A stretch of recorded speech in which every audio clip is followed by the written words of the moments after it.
last month, we launched with the Star Foundation Project Flamingo, which has been going for a very, very long time. The goal here is that no woman in the Western Cape or the Eastern Cape that is waiting in a long queue for surgery is going to have to wait any longer. And we've got Nicole Tessendorf on, who was a previous patient and now a volunteer for Project Flamingo. Good morning. Hi. Nicole. Hello. You were a recipient of Project Flamingo where you had a bilateral mastectomy done. How long ago was that? That was on the 2nd of July this year. And what was that journey for you in the lead up to your diagnosis and then them telling you that you need surgery?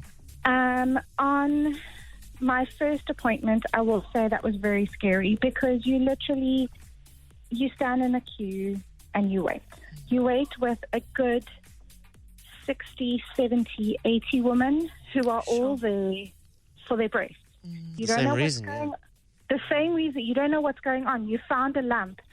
You were sent from your local clinic to this, what's called surgical outpatients at a hospital.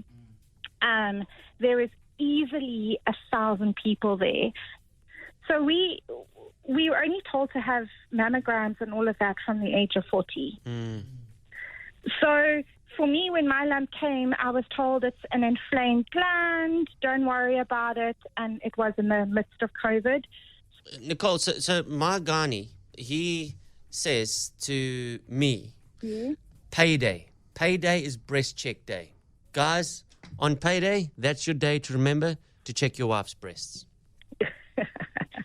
And you know what? To be honest, I don't know what I'm feeling for. So I didn't know what I was feeling for until it arrives. So until you feel you have a lump, it kind of like catches you by surprise. I lived in my own little world of naivety where I think I was just too scared. And I think there's a lot of women who are just too scared. We are mothers. We are wives. Everything else is just far easier to control, and we don't look after ourselves. So are you saying you kind of don't want to check yourself for the fear of finding something, or you might think, it's just a swollen gland or something? Yeah, it's just a swollen gland. Don't worry about it. It's sore. I did Google, and they said if it's painful, then don't worry about it. So mine was painful, so I didn't worry about it. I did have a feeling. I had that gut feeling that we all have. I wasn't ready to start the next journey of my life. With, when you say with the Googling and, when a doctor says, you must check your breast for lumps, and you go, but I don't actually know what a lump feels like. When in doubt, have it checked. Go to a doctor, have it done. Never doubt yourself. So many women go through this, and it's like everything in life. You always see the negatives and the downsides to it, but there are so many positives that can come out of it. If you are diagnosed and you have that diagnosis, you have the surgery, you have the chemo, you go through all of that type of stuff, you live a full life. What this has taught me is that there are so many women who have been through this, and they are living. Yeah, it's not a death sentence. It's not a death sentence. They are living. They are mothers. They are carrying on with life. They are getting back up and getting through it. It's only a temporary situation. Yeah, I think it's one of those things that everybody lives with that fear in the back of their mind. With anything related to health, right? You think not knowing is safer than finding out. Yeah, I'd rather just not know. I'd not know. Because, the thing is too, I mean, the Google is our worst friend, actually. You can, whatever you Google, it's always cancer. No, it's actually just a foot fungus that you've got. You don't have toe cancer, because, I don't know how true this is. When you get moles on your body and, in this heat, in the Western Cape heat, and it's very, very dangerous. A doctor that I worked with quite extensively, who's a plastic surgeon, and one of his jobs is removing moles. And he said to me when I moved to Cape Town, he said, be careful of the sun. It is vicious down there, and And then when I was Googling, what does a mole look like that could be cancerous, melanoma, all these sorts of things. And the one thing that and I don't know how true this is, but it says if a mole has a hair growing out of it, it's healthy. And there's obviously many, many other things that factor into that. But now you start assessing yourself, checking mole. Is there hair? That's good. Might not even be the case. Yeah. That's it. It's exactly the same thing with a breast cancer lump or any lump anywhere. You automatically go, okay, the symptoms say it's that, so it can't be that.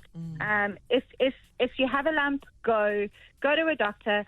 I can only be cross with myself for not having it done sooner.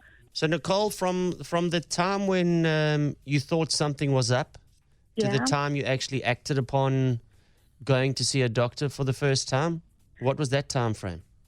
16 months. 16 months. And what did they say to you? What stage were you at after the 16 months? So they've said to me I was about a stage 2 to stage 3. My tumor in my breast was about the size of a golf ball. Sure. I immediately acted when I felt the lymph nodes in my underarm. That was my main. I was like, I have to do this now. When you say the size of a golf ball, was this something that protruded from your breast, or was it something buried in the breast? So I had large breasts. You could definitely feel it. It didn't. You couldn't really see. It didn't protrude. It didn't show out. It didn't do anything like that. But in hindsight, now that I've actually looked at pictures of my breast, you could see there was a dimpling of the skin. There was a change of this on the surface of the skin. You could see the disfiguration on the breast.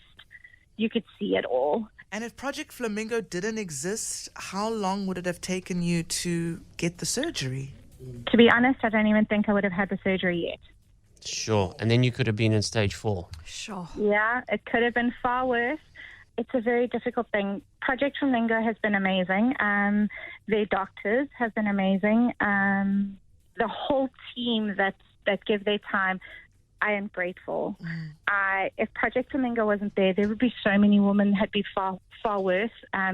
Well, that's a great work, and now you're an angel of Project Flamingo too. So good work, Nicole. Thank you so much for sharing everything. I think there have been a lot of learnings out of this because, there's a lot of questions that you ask that are surface level, but you don't actually get into what you need to know. And I think you've answered a lot. Yeah. Thanks, All right. Nicole. And all the best of luck to you going forward. With your health and your healing. Thank you very much. May you be in remission forever, ever, ever after. And then very Mauritius, much. Darren. in Mauritius in remission. Sounds good. Thanks very much. Ciao, Nicole. Bye-bye. Take Bye. care.